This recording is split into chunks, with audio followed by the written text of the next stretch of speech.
Come stop it crying, it'll be alright. Just take my hand, hold it tight. I will protect you from all around you. I will be here, don't you cry. Nagkakilala kami sa kasalan din.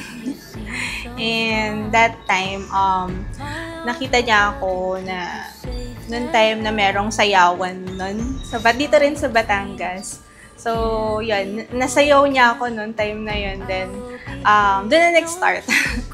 Naging textmate. Ayun. Hanggang sa tuloy-tuloy na yun. Yes, you'll be my heart from this day on, now and Congrats, ate. Wala siyang katulad. Maganda siya, mabait, maalaga, malahanin. Sa kanya ko nakita yung katangian na gusto ko sa isang babae. Makasama habang buhay. Si Sir Charlie. Sir Charlie. Sobrang understanding niya and ang haba ng patience talaga. So, ayun. And syempre, love niya ako. Yun yung importante. they just don't trust what they can't explain. I know it's different deep inside us. We're not that different at all. You'll be in my heart. Yes, you'll be in my heart. From this day on, now and forevermore.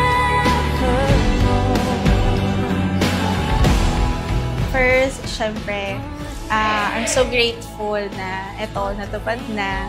So, dati simbahan tayo nakita, pero ngayon, tuloy na to. So, kasal na talaga. And thankful kasi syempre, from now, magiging misis mo na ako. And grateful ako kasi I'm sure this coming years pa is mas exciting kasi meron na tayo ngayon na magiging baby. So, thank you sa lahat pa ng mga pagdadaanan natin. So, thank you kasi ikaw yung makakasama ko for life.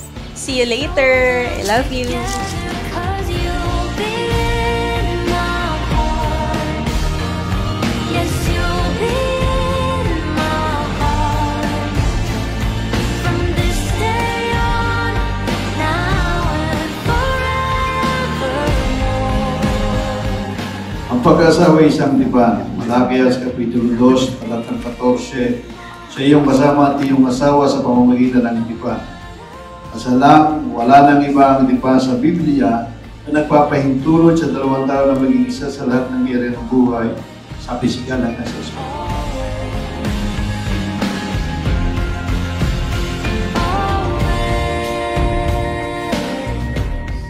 Love, sana hindi ka magbago. Kung ano tayo nung umpisa, ganoon tayo hanggang sa huli. Tandaan ko, ikaw lang mamahalin ko hanggang sa huli.